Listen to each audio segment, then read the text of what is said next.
Magandang araw Pilipinas, magandang araw buong mundo, magandang araw sa inyo lahat dyan at sana okay lang kayo, lahat ng mga OFW na nandyan sa Middle East. Bad news nga pala, ibabahagi ko sa inyo.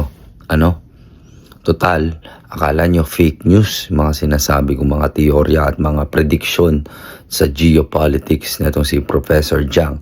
So bigyan ko kayo ng konting glimpse ng ating teorya. Bakit namatay itong Filipino-American na kababayan natin na si Robert Marsan na isang 54 years old.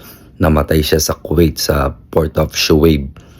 Saan ba nakapwesto ang Port of Shuaib? Malapit yan sa bukana ng Strait of Hormuz. Ano ba ang Strait of Hormuz?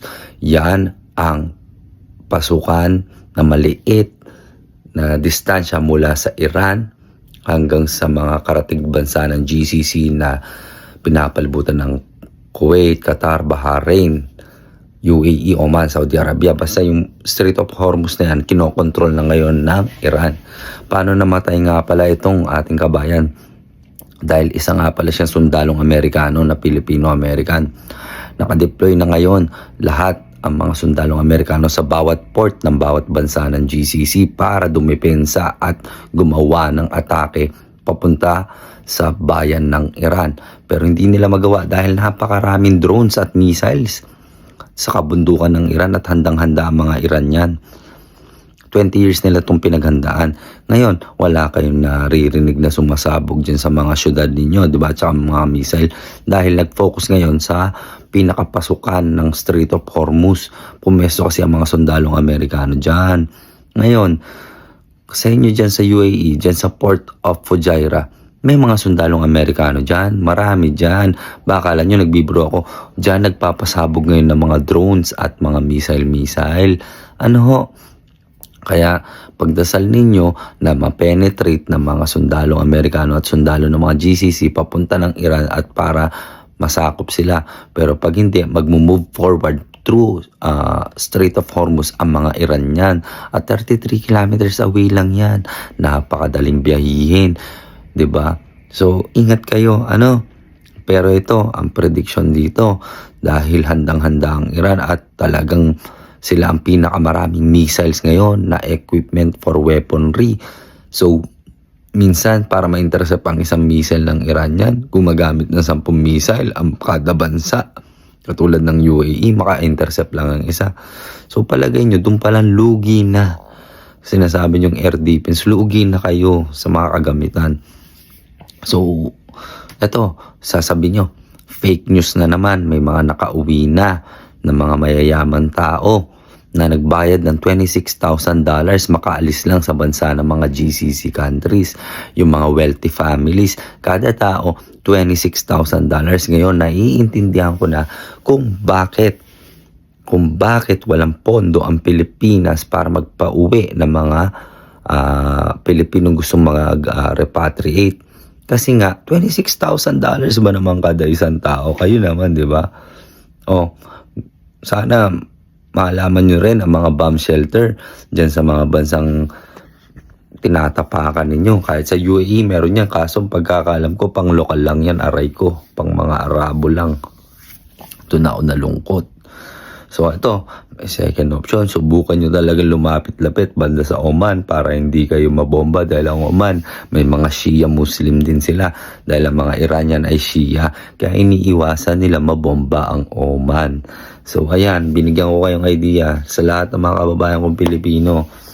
Tapos sasabihin nyo, fake news din ang pagtaas ng mga presyo ng mga bilihin.